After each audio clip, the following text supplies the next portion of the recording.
welcome to the Ghost of Harrenhal. My name's Simon. And I'm Mackelly. Thank you for joining us for a special episode of the podcast today. Today we are honoured to be joined by Elio M. Garcia and Linda Antonsson, a duo George Martin once described as more knowledgeable about A Song of Ice and Fire than he himself. Which, actually, now I say that, that doesn't surprise me that much, because I know that the creators often sort of like, know what they know, and then other people sort of get... Anyway, I'm going off script here. Let me carry on. They're the co-authors, along with Martin, of the well-known A World of Ice and Fire and the soon-to-be-released Rise of the Dragon. They're founders of the incredibly popular Westeros.org, and we're so happy that they've taken time out of their evening to join us.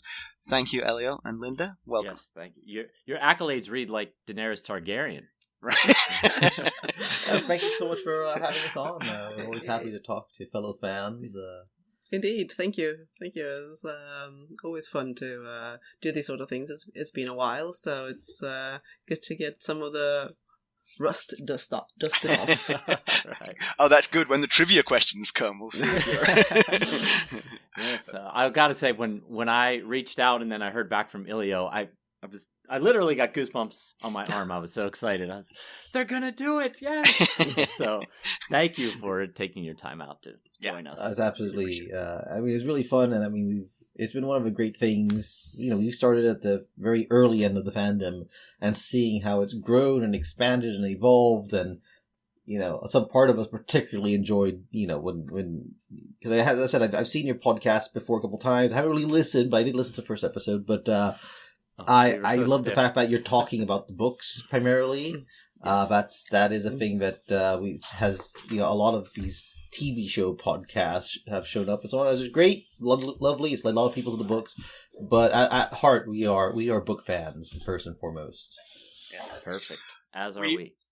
For our 50th what episode was it? Our 50th, Mackelly? It was our 1 year anniversary. When we went back and listened. Yes, 1 year anniversary. We went back and listened to our first episode and sort of critiqued ourselves. And we were sort of like holding our head in our hands, like, "Oh, we were so bad," Oh God, I don't think I could ever do that with some older content. I find it hard enough to reread things that we've done. Basically, it can be excruciating. I feel like once we had the World of Ice and Fire out, I really started understanding why authors don't go back and reread the work that much.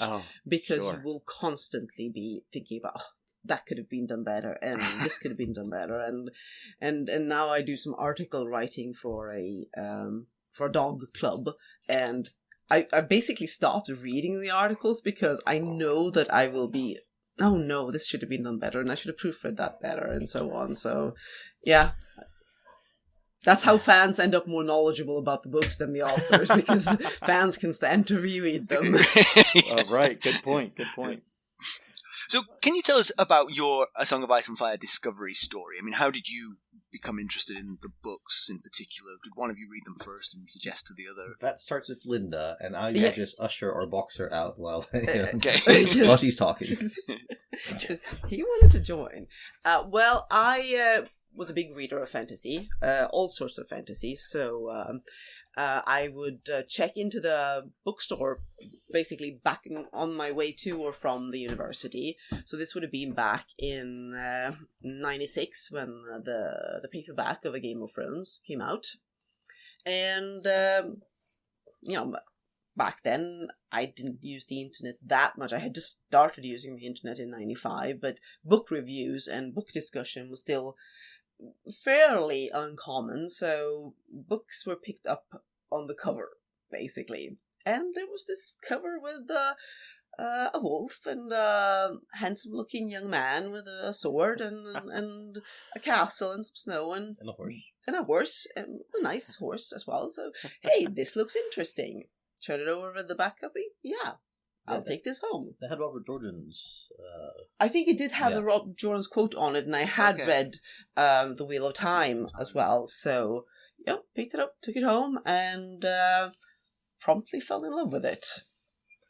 And as for me, it's Linda. Linda led me to a lot of fantasy that I started reading early on. I came kind of late to fantasy. I remember reading like the Conan stuff when I was younger, but it wasn't until like high school that I kind of decided I'm going to try this J.R.R. Tolkien thing, and I became head over heels over Middle Earth, and we ended up meeting on a Middle-earth online role-playing game while I was studying. I was in high school still, I guess. Yeah. And then and Linda told me about all these other things, and I started reading them, and then she told me about this one, and I was a little bit of a prude to begin with. She said, "Oh yeah, there's sex, and there's cursing, and there's people getting murdered, and kind of gory." I think specifically what had him kind of pulling his ears out, sort of, was the I quoted the bit about Robert telling Ned about Cersei. Oh yeah, okay, yep. He has guarding her privates at, like, she had all the gold of Casterly Rock there, and that was a little strong. And Elio was like, "Oh," but I decided to give it a go, and I probably fell in love with it. I felt it was so. It felt so different from Tolkien, but at the same time, it felt as expansive. Yeah. And I was studying. I was looking to sort of. I was at university at that point, and I was studying like. Double majoring in English literature and history, and I was with an eye towards medieval history, so that really just fit perfectly. And from there, it just kind of grew our connection to the books, our intensity about reading it. I remember getting a Clash of Kings and literally walking to school while I was reading the hardcover, and kind of making sure to look up when I occasionally cross the street and I didn't get run over. How you did not get run over walking to school. I was living with relatives or hit a light pole. And there were some other relatives in there, and they would sometimes remark to my parents that, "Oh, I saw your son walking down the street with his nose in the book," and they thought it so very strange. Well, that's a captivating book right there. Yeah. So, how did you both become involved with George Martin and A Song of Ice and Fire so heavily? How did you go from being just fans to actually being involved with the whole world? It started with role-playing games. Yeah, it kind of goes back to that. Yeah, because so we were involved in online text-based role-playing games. This is like before World of Warcraft, before those kind of games. This was, MUDs and what we call mushes, where people would log in with a character and they'd type to one another for, what their character is doing and so on. And at this point, we had been involved in several games at various levels, and we thought we'd like to make our own game. We'd like to find a setting. And this came, and if it was perfect, this would be a great place to roleplay. So we actually, at the time, George's email was public knowledge. He used it to post about football and to buy miniatures and things on eBay and so on. So we mailed him, and we asked permission and explained, our idea for when we would set it and how we would do it, and George got back to us eventually, and he's an old role player himself. And he would look into it with his lawyers and his publisher to discuss the legal issues of it. And in anticipation that he would say yes, I think we started working on a website for our players, but this website would also end up being the nucleus, the beginnings of Westeros.org as it is today. We were already involved in the early fandom. There were already some early forums. There was a Dragonstone forum hosted by a guy in Australia. Then there was the Easy Board, and combining the fact that we were involved with all these people and having this website aimed at players learning about our game, we started collecting information about, like, the heraldry, which was actually one of the first things we were doing, and George loved the heraldry. He sent us his notes on all these houses that he hadn't yet actually mentioned. Oh, that's cool. Yeah, and we were literally like, he'd send us the file, we'd send him the new heraldry, and he'd comment, and I'm going to change that one, I don't like how that one looked, or you got this wrong, or whatever. And then we also had this thing called the concordance, where I was literally going through and collecting every single fact in the books, like a factual piece of information. I would put it in a file so people could use it as a reference. And George thought that was really cool, and he sent it to his editors for them to use. It was just a Word doc. It was just a Word doc to begin with. At the time, and then it eventually ended up as a part of the website, and that's when we also started collecting. I mean, that was also a Word doc at the start, starting to collecting the various emails and bits and pieces that George had answered at conventions as the Suspect Martin collection, and wow. And there were still a lot of thought towards this is going to be a resource where players can look up information on how to play their characters and how to describe what a character in Westeros looks like, what do they eat, how do they act, and so on. But also the more and more we got involved in the forums, obviously we saw that people were interested in just having this kind of resource as a book reader, right. Digging into the world and the world building and whatever George had said about it. But his own editors were using your concordance to check what he'd written to make sure it didn't contradict the facts he'd already... Wow, how about that? And even today, now most people now use the wiki of Ice and Fire, which I'm sure you've come across. A few times. George has referenced that he himself uses it. Wow. And his editors definitely have. And working on Rise of a Dragon, we're just about done proofing the book. And in an earlier iteration of the proofing, one of our two editors commented that, was making notes and saying, "No, this is correct because the wiki says this." And so on. The other thing, obviously, along the way as we were doing all that, George started to realize that we had a lot of knowledge about his books, like we were remembering things. So he would start at a certain point in time, he would start asking me, "Hey, did I ever mention this? Or where was it that I mentioned this thing?" And we were starting to, and we would answer almost immediately for him, and so we became a resource for him that way. And I think that is the thing that led to the World of Fire more than anything else. Is the fact that basically before searchable e-texts, you had Elio's head, which has sort of its own archiving system on the inside. I mean, there's not much else he remembers. Like, you can send him out to do something from one room to the other, and I'll come back and and it won't be done, or he won't have fetched what he was supposed to fetch. Well, George says the same thing. He says but all the bits and pieces of information about the story and about Westeros are filed away in there, which explains why there isn't room for that much. Right, yes. That takes up a lot of space. I've been to Westeros.org. There's a lot of information. Yes, there is. Linda, if it's any consolation, I think it's practically just a universal of men, that they do remember the things that they're really passionate about, and then the day-to-day things just slid out of there. Yeah. Yeah, well, at least, you get some use out of them that way, so it's good. So, speaking of, you had mentioned Rise of the Dragon and A World of Ice and Fire. So you co-wrote those with George Martin. How does co-writing work? Like, how does that play out? Very different between the two. With The World of Ice and Fire, we got the assignment of basically doing what we had already been doing with the concordance, of collecting all the information that George had already set down and structuring that for a book. Okay. And the idea was that then George would fill in some of the blanks. And so a lot of it was us working to create this skeleton of knowledge and padding it out with as much as existed. We did that on our own. We would send questions and so on.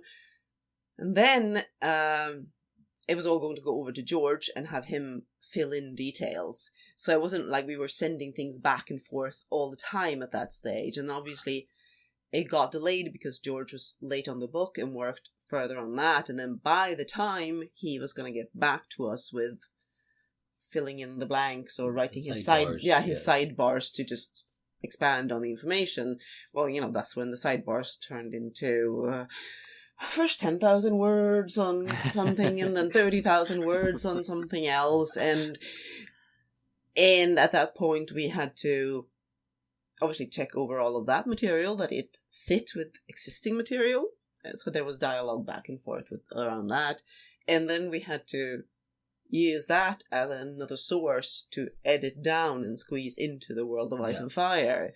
So there was a bit of back and forth and questions, but the most sort of collaborating and discussion that there was at the very end, where we had a couple of conference calls with George to sort out some of the final details. And there were a few sections, like regions, where he would send us and then we would send back. That's true. We sent some back and forth on a the regions. Pieces,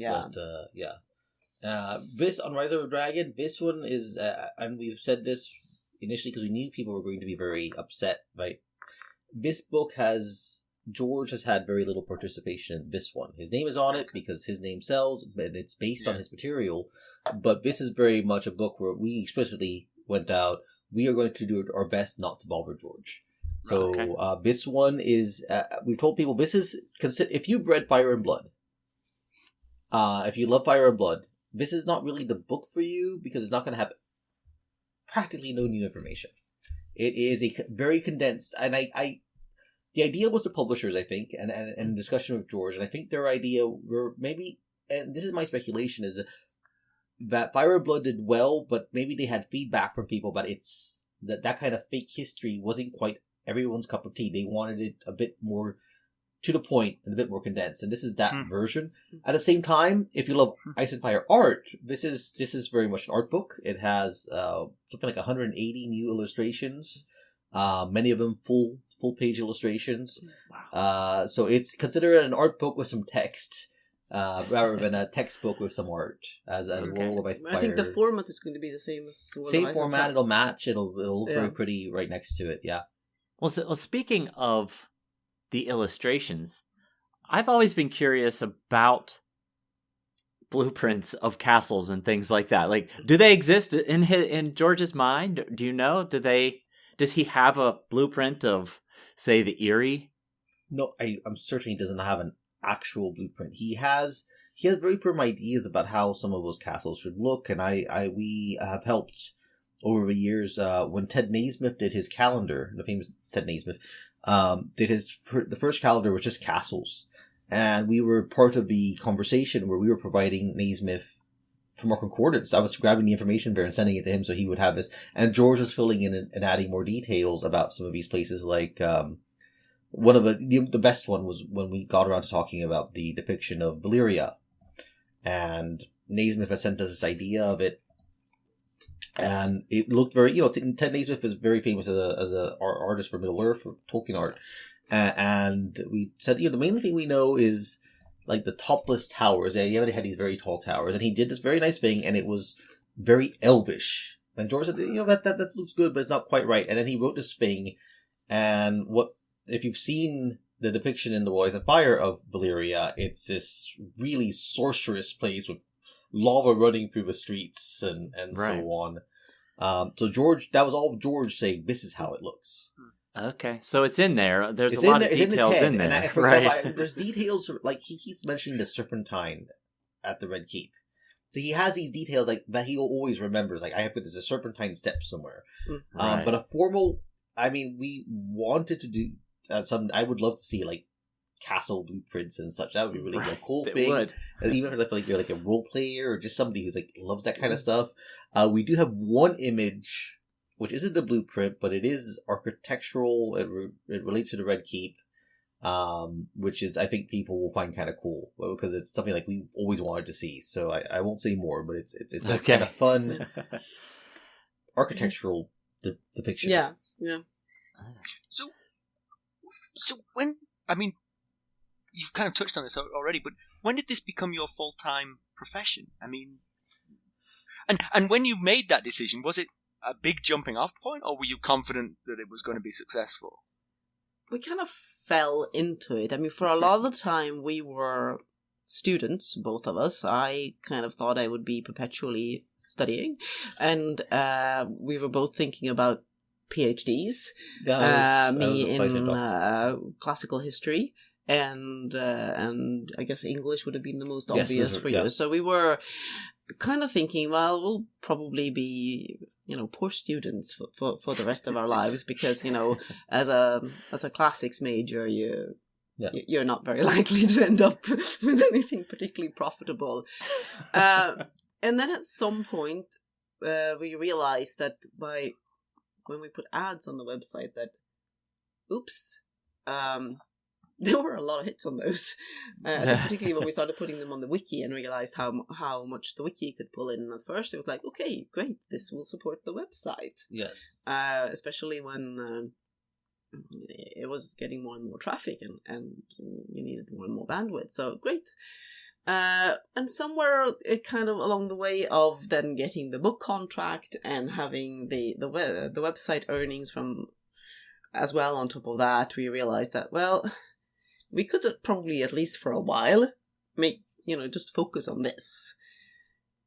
And when the book took a little longer to come out, and by the time it came out, we knew that the TV series was coming out, or had come out. Yeah. That the traffic increase from that was so enormous that I bet. we can probably go quite a few years, actually. In fact, we should probably set up a business and have that handle the website and everything. Interesting. Yeah, our own path is somewhat different, because we've come to this later in life, and so we have day jobs that we can't quite walk away from right now, and believe me, our revenues are not such that we could even consider anyway. I mean, it's tough today because there's obviously so much competition, and having been in at the ground floor, even having been in at the ground floor, once the TV show started, there were obviously a lot of other sites cropping up, and the revenues ended up being obviously more shared. I think the traffic was being shared over more sites. Yeah, the first year we were kind of alone, basically. The first year was insane. The first episode of Game of Thrones, our website went down, the forum went down, the traffic was so huge, and then the second season we got into the second server. Both servers went down. Oh, goodness. We kept struggling with this every season. There was so much traffic. It was growing and growing, and we could not keep up with it. At the end, we had 3 different servers running at the same time to kind of balance things and spread it out, and that was just about right. Yeah. Now we've got 2 servers. One of them is really, really strong. We think it should be enough.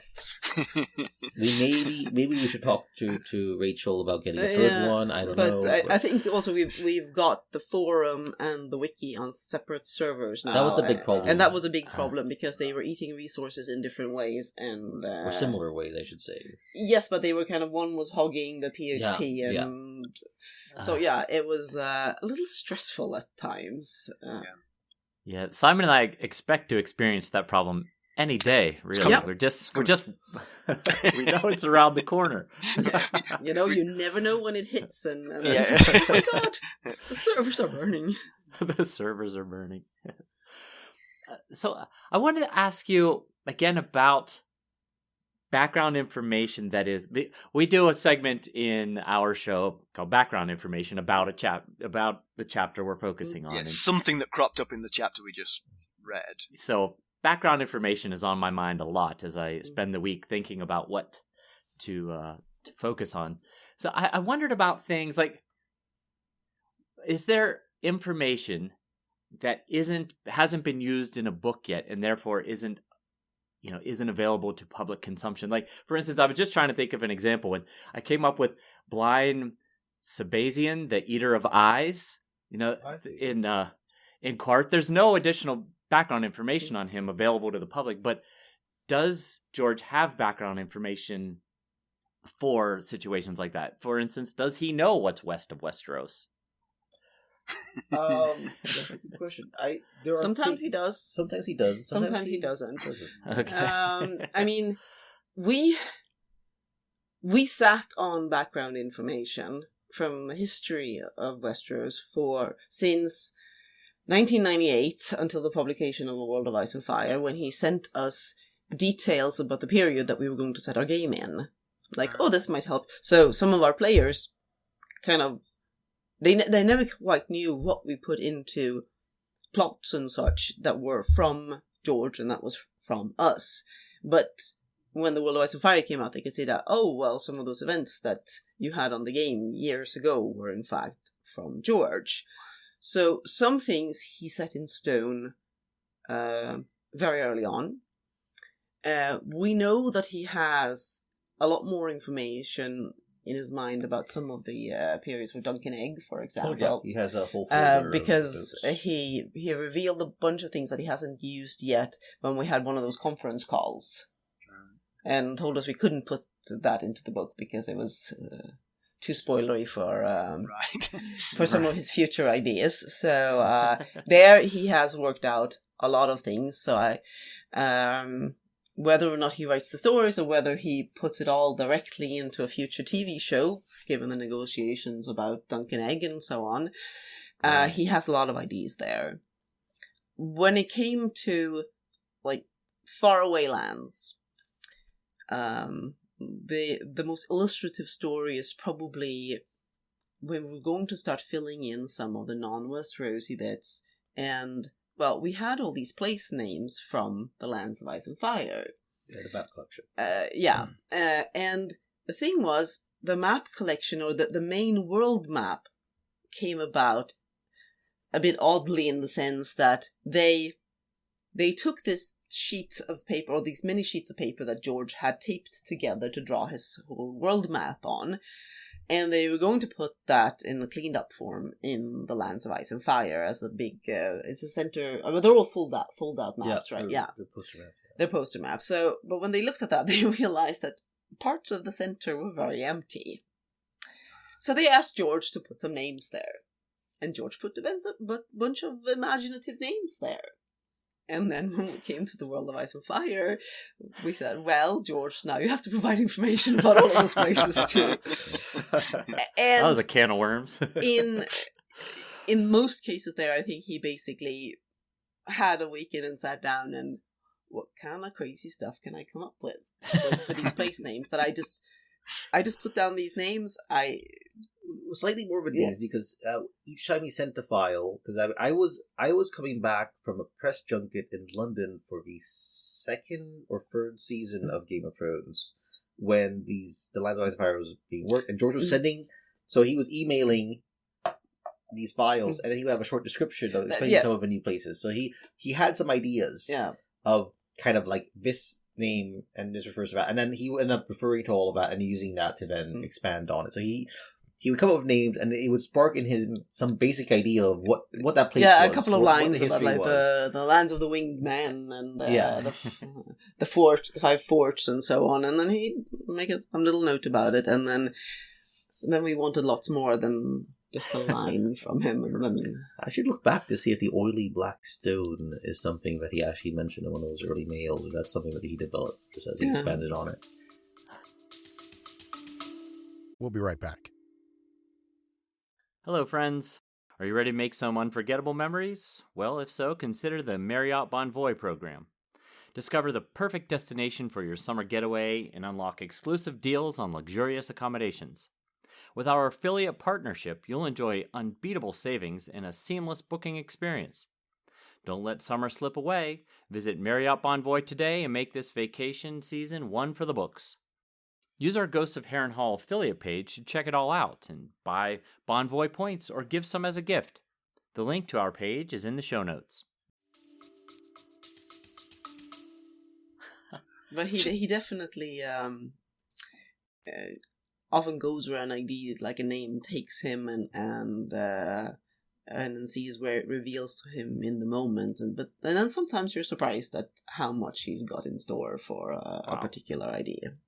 Does he rely on you two, or does he have his own system for storing this kind of information? I mean, I said for story ideas for Duncan Egg, he does have some stuff organized, and he has gotten his assistants as the number has grown over time. So I know that they are starting to be more of a resource.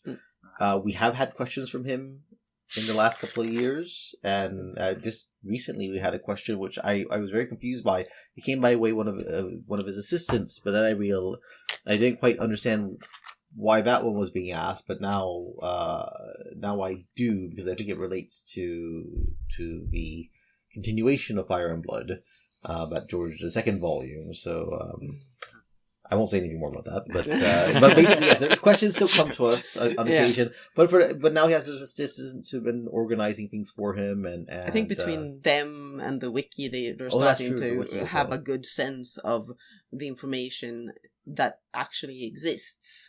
I don't know if they've gone so far as to catalog all the emails and stuff that he has sent in emails. Actually, one of the assistants not long back said that she was going to send us a bunch of notes of corrections for the wiki that she felt that because they were using it so much that they were catching little mistakes on the wiki and telling us about it. So I think you should reply, "It's a wiki. Help yourself." But also, I mean, that must be fascinating when you do get an email. You get an email asking a question, you respond to the question, here's what you need, kind of thing, and then you must be like, well, why is he asking that? Here we go. sometimes, I mean, free to speculate. Sometimes, I mean, one of the big ones years back had to do with he was working on a piece of prose, and he mailed, can you tell me which? So he'd already done a couple hundred houses of Dwarf Pelgrine.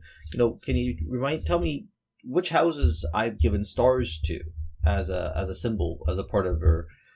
Because I'm going to introduce. Oh, be careful with spoilers and stuff. Oh yes, you're right Yes. about. This is a bit spoilery, so I can't. I will save it for the spoiler section. That's a good catch. Yeah. But let's say he cared about stars because he was going to. There was something about stars that mattered. Yeah. And he explained why to us. So that was one of the ones I remember best. But there was a number of others. In fact, very recently he was remarking on one of the pages on the wiki, and not very recently. It's been a couple of years ago, but saying, "Oh, well, that bit is wrong, but I guess that's because you haven't. That's in the Winds of Winter." And okay. There you go. So, did you enjoy Game of Thrones, the show? I really loved it the first season, and progressively started to have more and more problems. And then at the end of the 5th season, I decided that the things I disliked outweighed the things I liked, so I stopped watching. Wow. Okay. Yeah. I was having. I mean, I do like the first season. I think they did a lot of things right there. My big issue with the first season was the betrayal of Cersei's and Robert's relationship, which I just couldn't see at all in the characters of the novels. In hindsight, compared to some of the other crimes committed later, they were small. But I actually remember reacting that when we started watching the second season, we had preview copies for screeners for the first 4 episodes, I guess. 4 or 5. 4, yeah. And I don't know if we had watched, I think we had watched 1 episode, and I was like, I'm not going to watch this anymore. And I think we had just gotten to Karth. Yeah, I Okay. guess it was Karth. Yeah. Yeah. And started seeing some of the differences there. And I had very, very strong feelings about that. So I had very, very strong feelings about that throughout the whole of the second season. There were still bits that I did like. I did like the adaptations of Theon's storyline, for example. I thought that was handled very well for the most part in the second season. And yes, then it kind of, I mean, 3 obviously is quite strong overall, but more problems start cropping up.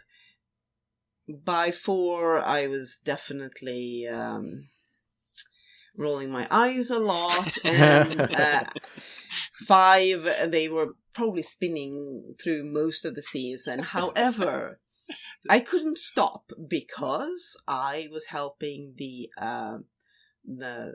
Swedish broadcasters with first actually doing the subtitles and then being sort of a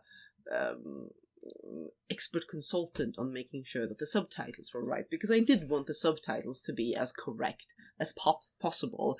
And when somewhere in the first or second season they were translating septas as nuns, as indirectly, it's like, you can't do that with a fantasy world. So Right. I felt I had to stay on and get through that. So I did get through all of the seasons, and I occasionally told Elio about things that happened, and there were many wails and gnashing of teeth. I have to say, I gave the 6th season one shot where I knew a bit about, like, the script for the first episode. I had seen that, and I started reading it. And I'm okay, and then something happens, and he went over into another room and put a pillow over his head. I couldn't believe it. So yeah, that was my one and only attempt to say maybe I'll try to continue. I just couldn't. It was a great achievement as a production, and I enjoyed some of the actors. Many of the actors, and there are many bits. A lot of people worked really hard on it. Became friends with Brian Cogman, the writer and producer on it. It looks incredible. The production qualities are amazing, and I love the way they could realize the dragons and things, the way they were able to step up to meet the challenges of the later books, and well, it was it's just sad that they weren't, once they diverged more, weren't able to keep the story matching what George had done, and they knew the end point, and they kind of just they made their own way to it without really thinking about how it all fit together. Right. Well, a couple responses to that. One, when we get to the spoiler talk, Elio, feel free to divulge what happened in episode 1 of season 6. I'm very curious. Okay. But also, I'm curious if Linda was ever tempted to sort of right some of the wrongs in the Swedish subtitles. I may have on some instance, in fact, where I think that it rings a bell, where I felt that the phrasing in English was really awkward, and where I had some translation choices that I could make. I can't point to it specific, but I know that there were definitely, this would be more in spirit of what the character would say. It was done differently, yeah. Unfortunately, I couldn't fix some of the names that they came up with for some of the characters that weren't in the books, because I have to say that whoever wrote the episodes where they would introduce new characters, some of those minor characters, they really did not have any talent whatsoever for feeling what a good name in the setting would be. And, we spent time making 1,700 character names for our game, because we made family trees for various noble houses. And I'm not going to say they're all brilliant, because we used a name generator. But, some of them are on the level of Benjicott, which is an actual name, and perhaps not the most brilliant name that George has come up with. I think it's fine. That's a good name, yeah. I would not name a child Benjicott, but that's or a dog. You mentioned the actors. Who did you think was particularly well cast? Viserys. Harry Viserys, Lloyd. yeah. Very much a fangirl of Harry Lloyd. We actually had the pleasure of we met him and had dinner with him when he was in Stockholm for the. Yeah. Fortunately for Elio, he had his girlfriend along. Yes. Yes. No, he was a very nice guy, very great actor. Cardinal of Hill is like the one, as Varys is like the one person who, when I read the books and I kind of imagine the voices of characters, he's the one, his voice, the way he performed Varys is the one that actually will. It's the same here. I can hear, rereading now, I definitely got Cardinal of Hill's voice for Varys, absolutely. And Viserys looks like Harry Lloyd. I think for sure. From the seasons I watched, well, not the 5th season, but Nikolai as Jaime through the first 4 seasons, I think was terrific. Obviously Sean Bean did a great job. I mean, what else would you expect? The young actors are great. Solid point. So yeah. I certainly think that Sophie grew into a very good Sansa. Yeah. I think she definitely. She started, I think, very well. Well, yes, but I mean, I think she continued to sort of follow the character and right.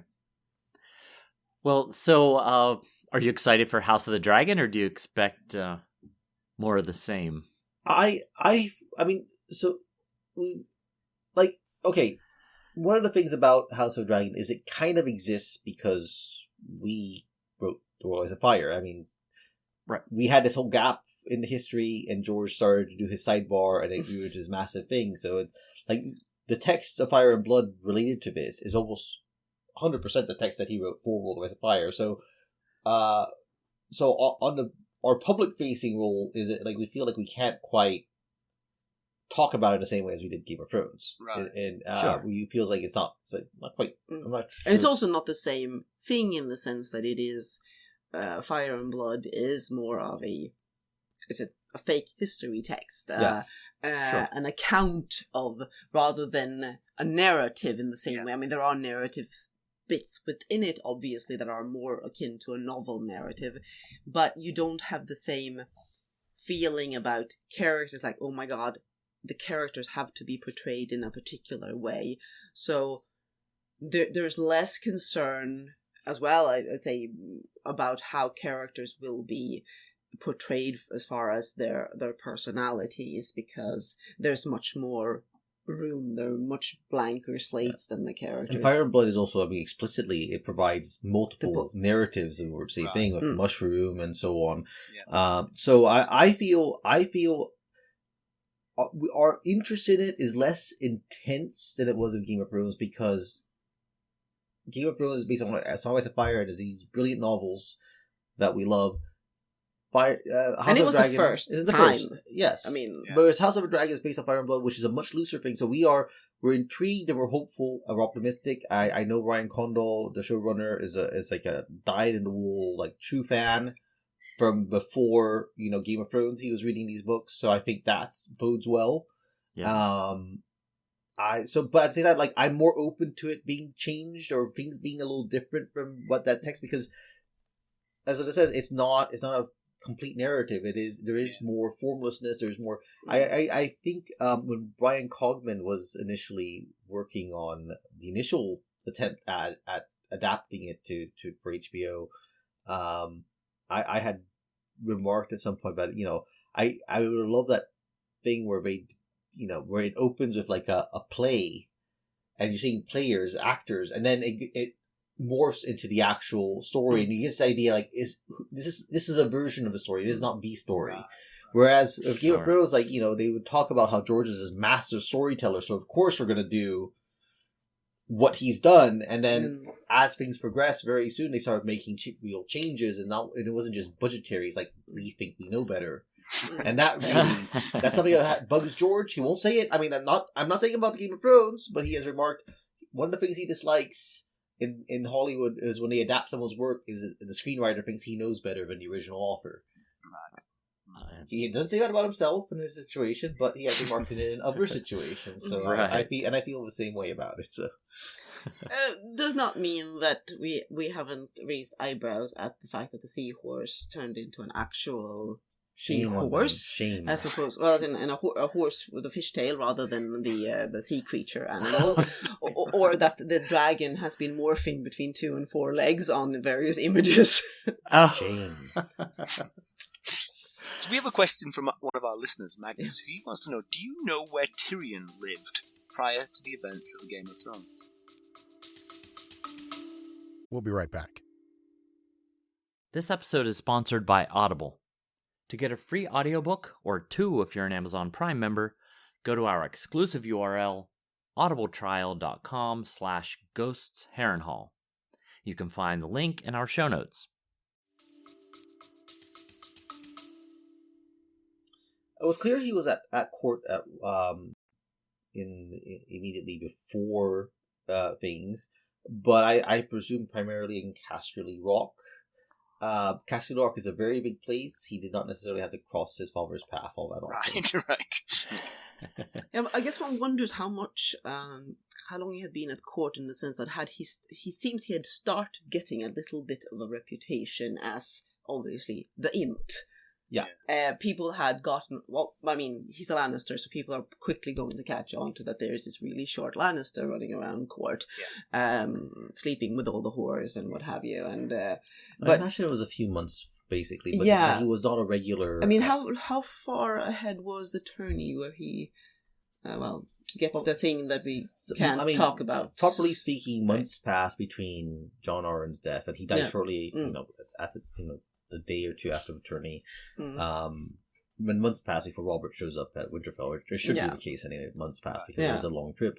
So I think he was there. I guess what we don't know is why he comes to court at that point, and big tournament, I think, in the name. Yeah, and whether Tywin previously had basically been forbidding him to, he didn't want to show him off, or I don't think he would do that. No, that's true. We don't know if he's been to court at any point prior to that. That's an interesting one. Yeah. Fascinating answer. It really. was. It was like they're going through Elio's Rolodex. Well, we've got a few questions here from a listener named Genevieve, and her first one is, if you could, which continent would you like to live in, and where specifically, and why? Which continent? Dorne? Yeah, so Westeros, Dorne. Westeros, Dorne. More specifically... I mean, Sunspear, you got the Shadow City. Yeah, seems pretty fun. Yeah. Starfall seems a bit remote and... mountainous, very beautiful, but... yes, Dorne, for me, like, an obvious one is there must be other repositories of knowledge out in Essos and in various cities, but obviously the Citadel at Old Town, I've obviously... you too. Yeah, that's the place. Yeah. I'm fascinated that the Swedish person wants to live in the hottest place. Well, this is the drawback, but spicy food and horses can possibly weigh up. We did spend some time in Spain, for example. Right. We did a couple of trips there for promotion for the World of Ice and Fire, and I suppose I could put up with it if I can be indoors during the hot hours and so on. Sure. I mean, I'm sure the north is lovely and all in the summer, but... So her next question is, and she gives an example of what hers is to help narrow down what she's referring to here. Which storyline in the series of A Song of Ice and Fire is your favorite? Hers is the Tales of Dunk and Egg. Which technically isn't part of A Song of Ice and Fire, is it? The overall world, I guess. The world. She means the world, okay. Interesting. So I guess you could go with, like, Jaehaerys, like any part of the world. Dany and her story, surely.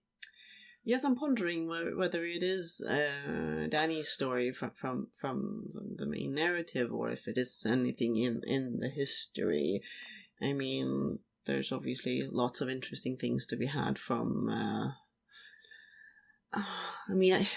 given that we started our game started around the time of Daeron the Young Dragon and his conquest of Dorne, so that's kind of a very cool period too. Yeah, having all these colorful figures at court with Aemon and Aegon and so on. So perhaps the sort of the children of Aegon III and Viserys and the fallout after the death of the last of the dragons. But it's something Targaryen anyway. Right. For me, for Ice and Fire, I think Jaime's development across the novels has been a really fascinating and really engrossing one. But I would say actually, that's a spoiler, so I won't say about it. I will say, if I remember, I'll say which that is. But then, but within like the whole legendarium, the whole histories, I thought the Regency period, that was one of the ones in the World of Ice and Fire. We had to compress it so much, and it was so fascinating. This period of the Regency of Aegon III Dragonbane. Was such an interesting period in the history of the Seven Kingdoms that I really, some interesting characters. I really like that one. And this goes back to Ice and Fire. If it's not one of his main characters, like Davos is like my second favorite character, and his story has been really interesting to me. So So Jenny, who's one of our, she sort of basically runs our Discord server where a lot of our chat goes on. She wants to know what's the most rewarding aspect of working with George Martin. Gosh, I mean, it's when you say it like that, it's like, oh yeah, we can get to work with George R.R. I mean, it's the fact that we're friends with him. That the first time I met him, I was visiting my family for the first time after moving to Sweden. So it was 2004. We were traveling across the southern U.S. to help my sister move while I was there. So it was a great family trip, road trip together. But then we were in New Mexico. Like, we're not that far from Santa Fe. So I called Linda. Said, hey, can you contact Paris, his partner, now wife? And I'm okay. And then, I'm at this payphone. And then a phone call comes in. It's George. And he arranges, yes, oh yeah, he absolutely come. He dropped everything to come and meet, to meet us and, to meet me, rather. And, so I was at his home and, we went out to have dinner, and that's where actually he proposed that, he asked if we wanted to write The World Ice and Fire. Wow. Yeah. I mean, he's been an incredibly generous and warm and friendly person. So the opportunity to just interact with him as friends and to have that kind of relationship has been something you never think you'd stumble into, and then it just spun out into all these other things on the side. We are both constantly interrupted by our dogs, so this is not unusual for the podcast. We closed him out a little bit, so he's standing there and crying, and looking so forlorn, like, excuse me, don't you love me anymore? We've been out with him quite a lot. We had a long walk with him in the woods and everything, but he's like, no, you're not allowed to separate yourselves from me. No, you're doing something without me. This is not okay. Off limits. Another listener, Grace, asked, what are your favourite books of all times outside of George Martin's writing? Wow. The Fiona of Tapestry by Guy Gabriel Kay. We're big fans of his. Really big. I actually, we got to read his next book, which is out in a few days, early. We've had some correspondence with Kay over the years, and he knows that we're big fans. And so actually, when I tweeted about his next book, which is coming out on May 17th, All the Seas in the World, of the world, sorry. I mentioned that, the forthcoming book from our second favorite living author, and he allowed, given knowing, understanding the circumstances and relationships, that he allowed that was acceptable. But we absolutely love him. Yeah, and he would also allow for Tolkien, given his past with Tolkien, or with Christopher Tolkien. So. Sure. So Tolkien is the other big fantasy author. Middle Earth is kind of my first love. And I was really, really deep into it. And I remember us going to see the film the first time, and the experience, it was overwhelming. It was goosebumps. I remember spending hours every day on Usenet arguing with people about Lord of the Rings. Well, maybe not hours, but he certainly spent a lot of time arguing the minutiae of Middle Earth as well. Yes. So he had plenty of experience with that. Also, just to name a couple, we have a massive shelf of things. Two other authors we love reading: Robin Hobb, great fantasy writer, the Fist Chivalry series, and one who's less known, is criminally less known, but Judith Tarr. She's a medievalist. She wrote the Hound and the Falcon trilogy and the Avion Rising trilogy, which are just phenomenal books. I think you can get them on Kindle on Amazon. The Hound and the Falcon, and Judith Tarr, Tarr. Really fantastic, really beautiful books. Those two are definitely the top of her. She's done a lot of other things as well, but I would say that a lot of it is quite good as well. But those are definitely the Hound and the Falcon. I think anyone who likes a medieval setting, and there's politics, and there's the prose is so beautiful. It's amazingly beautiful prose. Kay is a beautiful prose writer, really beautiful prose, and it's a little more ornate. Ventar is a very simplistic, but it's a very beautiful writing. So highly recommended. I think all her books are now available on Kindle, so people should go get that. One of my colleagues at work actually was showing me a birthday cake that his wife made for him, and it was his favourite books, sort of stacked up. Oh, nice. And one of them was a Guy Gavriel K. I noticed. Oh, yeah. You sent me that in a few days. Have you read the Patrick Rothfuss King Killer Chronicles? I read the first one. Linda has not, because she has a thing. I have a thing about weird names. Yeah, she doesn't like his name. I kept telling her, but I think she'll like it. I really do think she'll like it. But no, of course, I might have given it a try if it wasn't for the fact that it's not completed. So I think that I would probably. I feel like I haven't bothered reading the second book, so I feel like it was a good thing to read the first one. I don't feel a strong need to read the next one, because I do have another series that isn't A Song of Ice and Fire sitting unfinished. I actually have 2 unfinished other series on my shelves, and one being Melanie Wrong's I don't even remember what the Exile trilogy, trilogy from back in the 90s, I think. The first 2. The second one ended on a cliffhanger, and she never got the third out. That one was rough. Melanie Wrong was one of those early, who also wrote quite, big doorstopper fantasy, killing off all her characters, lots of intrigues. Bit of a precursor to George in that sense, I would say, with her. Sounds like it.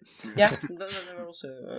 And then Jenny Wirtz, I guess, is the other. And Jenny Wirtz is the other. Yes. Jenny Wirtz, in fact, finished or will be soon publishing her final book. Oh, really? Yes, so she will actually Good get of her. there. My latest obsession has been actually reading through everything by Mark Lawrence. Oh, okay. I had tried Prince of Thorns some years ago, and okay, I'm not sure this is for me. I don't know about the grim darkness. I don't know about the post-apocalyptic. I can be a little sensitive. Or I was at the time less interested in post-apocalyptic, because I'm very much fantasy as opposed to science fiction. That's mellowed over the years, and I gave it another try, and now I've read all 15 books that stick together in a way. So I definitely fell hard for those and enjoyed them. Yeah, that's Okay, so we're going to draw the curtain now. People who don't want spoilers need to step aside now. Thank you for listening. But we're into the spoiler section. All right. It's getting dangerous. The night is dark and full of spoilers. So coming back to A Song of Ice and Fire, where's the story headed from where we are? Oh gosh, I think obviously the direction. I mean, the key to it, and we've said this long before Game of Thrones, and the fallout through its ending. The key to it is at the end of Dany's final chapter, where she's thinking that she's not for peace, she's for conquest. That it doesn't work for her, and we've always said that's a very dark turn, and I think it's going to have real consequences. So I think, things are going to get darker with her storyline, and I think that probably there are revelations about the others that the show, from my understanding, never really touched on. That may be coming out over time. I mean, they've dropped whole segments of things, so the whole Aegon and the complexities that will arise from Euron dipping into magic and the role he plays. I mean, I think we've become more and more convinced that he's a kind of agent for the others, in a sense, unknowingly, knowingly or unknowingly. They're the champion of the others, if you will, in a sense, as a polar opposite maybe to Bran. Hard to say. There are those little hints that he had dreams when he was a child. Dreams that he could fly. Dreams that he could fly. Whether he was one of those dreamers who ventured too close to the heart of winter and was caught and corrupted by the others. The story has obviously grown and grown more complex, so there are elements that have been added to the story after its initial conception. After the conception of the initial trilogy, That's after the publication of the first book. Yes. But when it was conceived of as a trilogy, there are things that have gone more complex. So I don't think we will see, because George has talked about the fact that the story needs to start collapsing. Yeah. So I think we've probably seen the widest expanse of the story and the most introductions of new elements. Yeah, I think So I think we have a sense of who the players are. And I think, as George has remarked, if he has to start collapsing the story, a lot of characters are going to... Yes, especially, we counted once when we were going to do, because one of the ideas for this book had been a who's who, and also for the World of Ice and Fire had been a who's who, and we counted up characters, and over 2,000. Somewhere like that, and then he said that he needed to kill a lot of characters.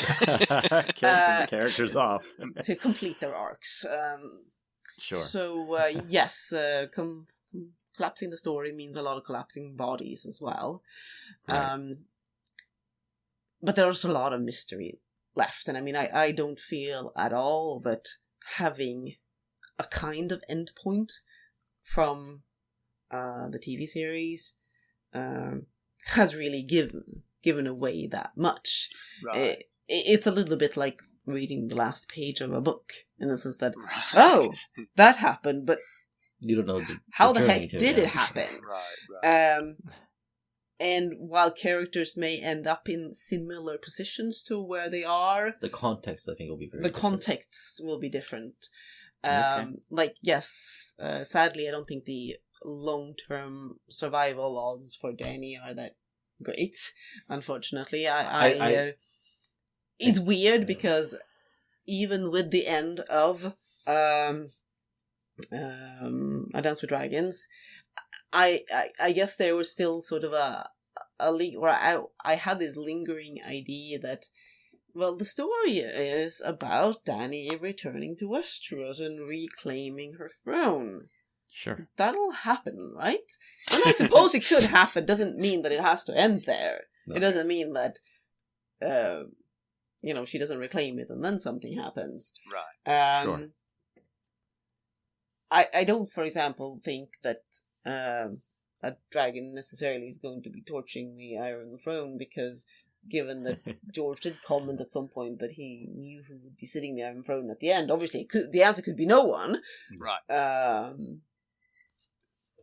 Yes, but it doesn't sound like no one.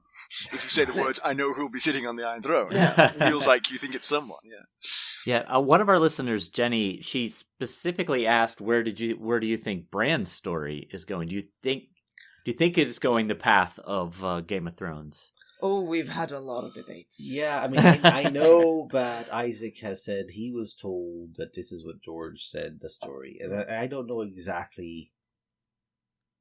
I will take it at the word, but that's what David and Dan said. But David and Dan were being honest. But I feel that doesn't.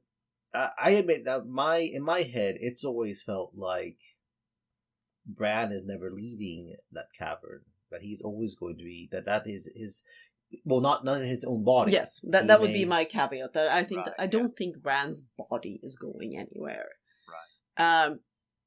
But Bran certainly could, because George has laid the groundwork for Bran possessing Hodor.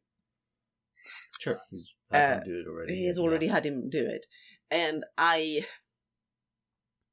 do think that will be the way that Bran will make his way to first the wall, and then beyond it, yeah. And beyond it, I don't think that the door that Hodor dies guarding is the cavern. As at the cavern, I think it's at the wall. That's probably what we think. Yeah, I think that's our feeling. I've always felt like, to me, when George has talked about the ending, he's always said it'll be bittersweet. Most of his works end in a bittersweet way. I don't know if you have tried his other books, such as Fever Dream or there's Dying a kind of of Light. there's a resolution of some kind, but it's not like it's bunnies and cake and happiness. So the bittersweet aspect of it makes you feel like I mean, I could definitely see Bran in somebody else's body sitting there on the throne. Oh, Yeah. Okay. So somebody's body who was vacated Maybe. by, for some reason. Well, I always the thing that's always over my head is when you start a Game of Thrones and the first Bran chapter. It's the 9th year of summer. When he wakes up, he names his wolf Summer, and the seasons matter. And George has said that the title he had for the last book is A Dream of Spring, and I always said, well, the Dream of Spring is Bran's. Bran will be a dreamer, Greenseer, dreaming the spring, and maybe he'll be seeing. In my mind, I love the idea of him being in the weirwood and seeing those who survived and made it to the end or whatever, seeing his family, whoever's, and being able to see them but not there with them, and that's the bit that to me that's. And he's all alone in that dark cave. That to me, that's bittersweet. That works, but we'll see. And we've also had for a long time this one hint that was given when the graphic novel was being produced. Oh yeah, it was Daniel Abraham. Was it? Daniel Abraham did the script. Who said that there was one line in A Game of Thrones that George told him he absolutely had to have in, and it was from a Bran chapter, I think he said as well. I'm not sure we know that for sure. No, but anyway, there was a line in the front that had to be in because it was relevant to the final scene or the ending of the series. And there's only one that sticks out as, I mean, I don't see why George would think that he could leave it out, but maybe he just wanted to absolutely make sure that there was no question about it. Because there is that one where he wakes up and names his wolf. His name is Summer. And so my current loony theory on the topic is that Bran will be in the body of Euron Greyjoy. Wow. Okay. And to prove that he is Bran, as in... the wolf will be there as well, and please, Summer will survive at least. Summer will survive, and his name is Summer. He will say, and the wolf will obviously know that he is Bran, and something like that is. I mean, I think Bran that doesn't really work for her. No, because the people who witnessed him naming him are all dead. Well, yes, but they will know that the wolf isn't eating him. And do the people, right? Do any of the people who know the wolf, or any of them alive? I'm not sure. Oh, Jesus. Okay. Well, ruin my. But anyway, I think it will be Bran in somebody else's body. Maybe, yeah. That is my current. I will say we've not been very good at predicting things. Okay. George is. You would think after all these years of being deeply involved, but I mean, we were there when people were speculating on what would happen in Clash of Kings, and they were invariably wrong. We were there when they speculated on what would happen in Storm of Swords, they were invariably wrong. I remember people convinced, Rob is going to do an Alfred the Great. He's going to go fight out of the swamps in the neck and lead a guerrilla campaign, and so George is really good at surprising people, and I fully expect we will be surprised a few times more. But if it is true that Bran is on the Iron Throne, I don't see it in his own body. But no, that's I like that. I think that makes sense to me. Yes. The last question we got from a listener is a really good one, I think. Do you think Jon is Azor Ahai? Or is Dany? Or are both of them? Or neither. Where's that going? That covers all the bases, though. Right. That one is a difficult one. I think there's something to be said for both of them. And then you then keep coming back to what Rhaegar said to his wife, Elia. The dragon has 3 heads. There has to be one more. So there may be, there may be some sort of trinity of people who are basically actually Azor Ahai in aggregate, I guess. Yeah. Well, different aspects. I mean, this is, if you're looking mythologically speaking, the idea of, Christianity, 3 you are 1, basically. Yeah. Or B5. Babylon 5, yes. Yes, so that idea as well. So the idea of a prophesied figure who turns out to share its aspects over several. I don't see that as being a problem necessarily, because the prophecies can certainly be interpreted to fit both of them at this stage. Who else it could fit? Bran's been another candidate for that as well, with the rebirth out of the crypts of Winterfell amid smoke and salt. So we'll find out eventually, I hope. Yeah, no, it's an interesting question. I mean, it was really cool with The World of Fire, where George kind of expanded a bit on Azor Ahai and provided all these additional legends that all seem to be the same thing across, the various the whole continent of Essos. Everyone seems to have their own hero and things, and so we will see how that. We certainly think that we're going to learn maybe a bit more about Azor Ahai and things in the next book, maybe, because we know we have this theory that House Dane and Starfall has a connection to it all through the sword Dawn, because our theory has long been that Dawn is Lightbringer, that it was the red sword of heroes, that the Sword of the Morning is his office that was created to kind of guard the sword on behalf of when Azor Ahai shows up. So and they've lost that, they've forgotten a lot of it over time. It's just continued, but you just can't have this unique magical sword for no good reason. For no good reason, right? It's like Chekhov's gun. There has to be something. Yeah. And we know we're going to see Starfall, or at least we're going to see more of the Danes in the next book. So, great, that'll be exciting. Yeah, tell that to Dane fanboy number 1. Yeah, Mackelly's number 2 then. You'll have to fight over it. All right. Ilya, before we go, what happened in season 6, episode 1? Oh yeah, so it's we're back to Dorne. Dorne. This is the whole thing in Sunspear where they murder Dorne, and they kind of just completely wreck the whole.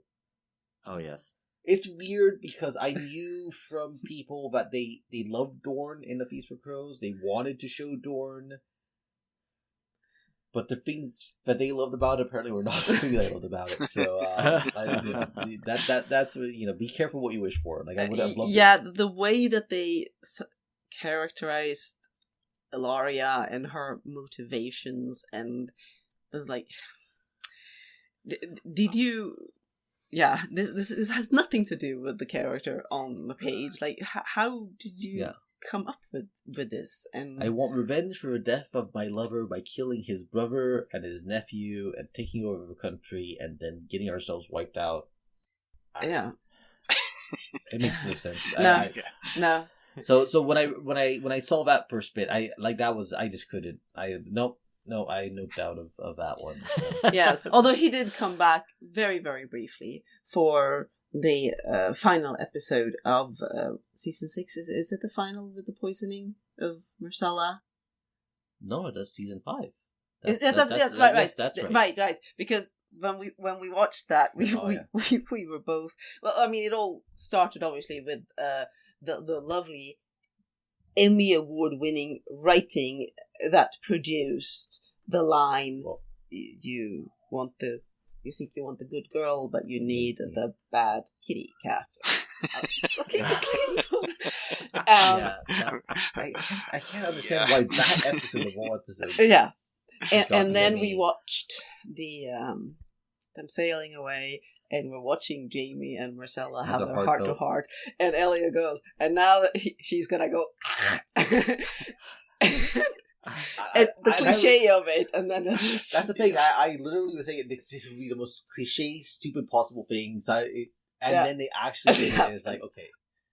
Yeah, so you are better at predicting things than you give yourself credit for. Well, I'm good at predicting things from lesser artists. Yeah. It's like trying to anticipate the next bars of a Mozart or a Beethoven. No, I don't know, but it's like they fell into a lot of cliches. I think the shortcuts is one of the things that I got a feeling of. But watching him walk off then when we had looked at the script for season 6 and just putting that pillow over his head and like, oh no, they broke Elio. They broke Elio. Well, the other thing I was going to mention is I stopped the Stars thing. Where George asked her what I was because I'm going to introduce that there's going to be a new High Septon. And he's going to be very militant. And he's going to revive these militant orders, and I'm going to call one of them's going to. They're going to have her symbols. One's going to have a symbol of a sword, and they're going to be the warrior sons, and the other is going to be the poor fellows, and their symbol is going to be a 7-pointed star, and they're known colloquially as swords and stars. So I want 7-pointed stars to maybe be only associated with families that have some association with those orders, or being particularly devout in their past. Basically. So we fixed a lot of them, and some of the families we gave 7-pointed stars to. So we kind of knew that before, like years before Pizza Cruise got published. That's really cool stuff. Well, guys, I can't thank you enough. This has been really, really fascinating, interesting. Time has flown, and it's getting late in Sweden. Is there any last questions you kind of left off, or we've got a little more time left? If we want to make sure that we're it's actually not that it's late; it's that it's Eurovision. It's a big night. The second semi-final. It's a second semi-final. The Sweden semi-final. So we're gonna be for. I always think of Sweden as being real competitors as well. When it comes to it. Yeah. It's tip right now. This year, I think everyone's feeling very strongly Ukraine's gonna take it for. Yeah. But there's some nice songs, and there's some crazy songs as usual. Yeah. Some nice songs as well. Mackelly, you miss out. On this kind of thing.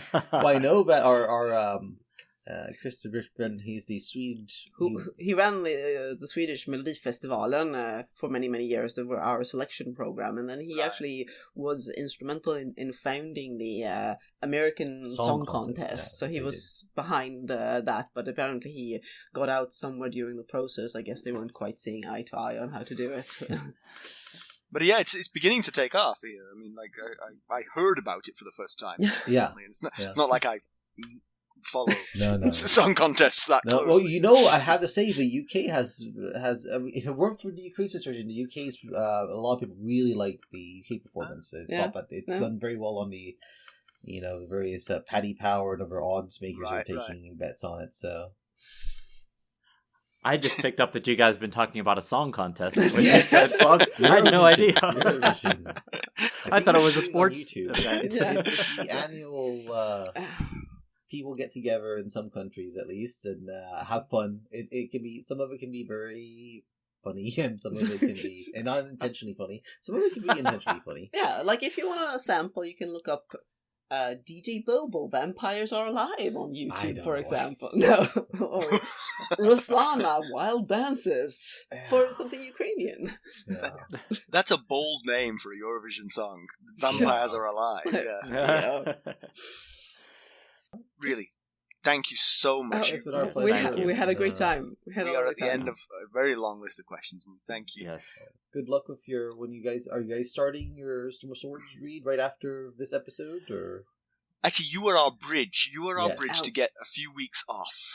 We've been doing this sort of non-stop for 3 years without a break. So we are at 143 episodes as of this week, and we've taken 1 week off. So No. I am impressed. I'm very impressed. So, yeah. So, well, good luck with it. Storm of Swords is a great book. Oh, yeah. Yes, we're very excited to get to the content of A Storm of Swords. We just need a little breather before we... Absolutely. Was it like 81 chapters? So that's... we do a chapter a week, so it'll take a while. You'll be at it for a while. Yes, we will. Well, do let us know when you guys restart it. We'll be happy to share it, spread it out on social media, and people look at it. That'd be fantastic. Absolutely. All right, guys. Have a good one. Yeah. Well, thank you very much. Thanks a lot. Thank you. Bye-bye. Bye.